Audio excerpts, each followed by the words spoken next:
Hello and welcome back to the channel. In this video, I'm going to go over how to make $200 every single day with Doordash. And this applies to whatever your monetary goal is, whether it's $100, $300, all of these things do apply, and this is how you can do it. So without further ado, let's get into the video. A little later towards this video, I'm going to reveal something that really helped me when I first started doing Doordash and really changed the game for me. So make sure you guys stay till later in the video, and then I'll tell you what it is that can make a huge difference in your earnings that I've never mentioned before. But the first and most important thing that I can say to anyone, regardless of how much money you're trying to earn, is to learn the zone that you are dashing in. This means learning which restaurants typically have high wait times, which restaurants have high priced items, which could mean a higher potential tip, which times to dash, and the quickest route to get to restaurants and different deliveries. By doing this, you can maximize your efficiency, your earnings, your experience overall. And in order to do so, really, you just have to dash as much as you can to really learn the area, learn the restaurants, the people, just everything. So it's something that will come with experience, but it definitely will help you to pay attention to these things. The next thing is when you're accepting orders, try not to accept orders that are delivering out of your zone, because otherwise, if there aren't any restaurants near the delivery,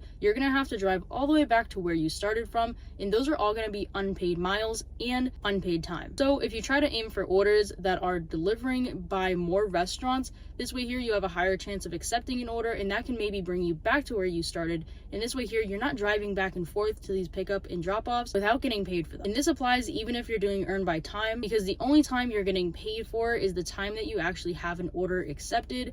You're on your way to pick it up, you're on your way to drop it off, but in between orders, you're not getting paid. So you want to make sure that you're just continuously getting as many orders as possible, whether you're doing earn by time or earn by offer. Speaking of accepting orders, you want to accept orders that are $2 to $3 per mile, but there is a little bit more to accepting orders than just looking at the dollars per mile. Of course, there's a million other factors, but some of them include where those miles are going, because if it's on a highway, you're definitely going to get there a lot faster than if you're driving through downtown, or if it's delivering to a gated community or an apartment building. These are all factors that can affect how long the order is going to take. And so even if it's $2 to $3 per mile, but let's say those miles are a really slow road, it's going to take you even longer. So you do also have to think about the time it is going to take you, and not just the dollars and miles. And also the $2 to $3 per mile rule can still apply to double and triple orders, but you may want to aim for a little bit higher of a dollar per mile ratio, only because if it is two different restaurants, you may end up getting stuck waiting at each restaurant. Neither of the orders may be ready, and so now that's even more time that you're spending on these orders. So when you are accepting a double or triple order, you want to try to make sure that it's the same restaurant, or if it's two different restaurants, that they're at least usually fast. Another thing is that it's really important to move around when you're waiting for orders. As we all know, Doordash does show different hotspots for your zone and where there's a hotspot of orders. However, that doesn't mean that there isn't orders outside of that hotspot. And if you think about it, if there's a hotspot, most people are going to be traveling to that hotspot, which means the other space around it where there's other restaurants, there won't be as many people. And as we know, Doordash sends orders first to the people who are closest to the restaurants. I've also noticed that sitting in one spot for too long, they stop kind of sending me as many orders, and usually once I start moving around again, that's when they start sending me orders. Doordash really just wants to see that you're active, you're still on the app, you still want to accept orders, and so it's a good idea to test out different areas and not sit in one space for too long. And now I know it can be a little intimidating to do shop and deliver orders, because you're not just picking up an order and delivering it to the customer. It's a little bit different where you have to go into an actual store,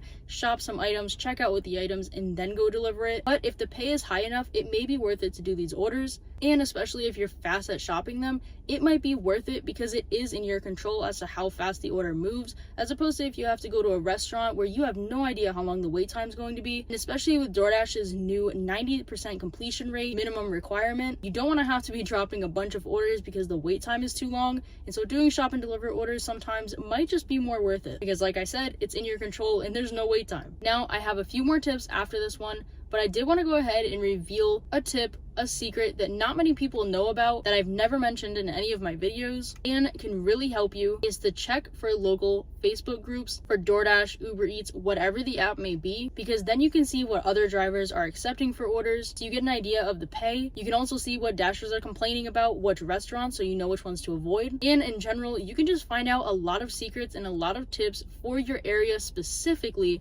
by finding these Facebook groups. Also, if you're not sure where to dash, You can look at different Facebook groups for different areas that are near you and figure out which zone maybe pays more than the others, and find out what other dashers exactly in your area are earning and doing, and the advice that they have for new dashers. This way here, you get information exactly about your location and not just a broad list of things. I know when I first started doing DoorDash, after I joined a Facebook group, I realized that there's a whole bunch of stuff that I didn't even realize that was very zone specific, and it really benefited me. Now, if you're in a really busy zone, or you just want to make sure that you can work exactly the hours that you want to, especially during these peak hours like the dinner shift, the lunch hours, don't be afraid to schedule a shift. You can do it almost a week in advance. In this way here, you can guarantee your spot on the dash. If it's gray, if it's not busy, you can still get on there regardless and make the money during the times that you want to and can work. And it's also important to use Apple Maps or Google Maps and not necessarily the in-app directions, because that's just the way that DoorDash wants you to go. But if you use Apple or Google Maps, you may actually get a faster and more direct route to your delivery or your pickup, and that'll definitely save you time,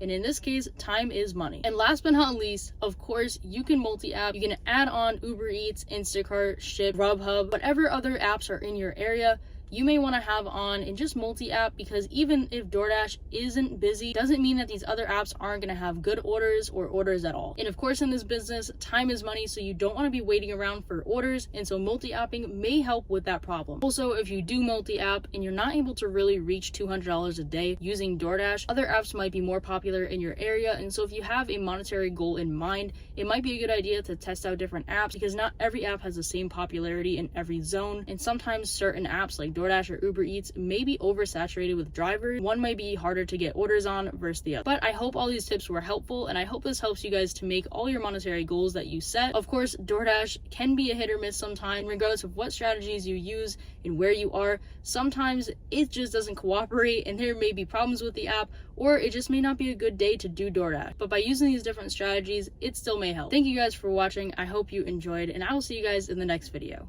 Bye.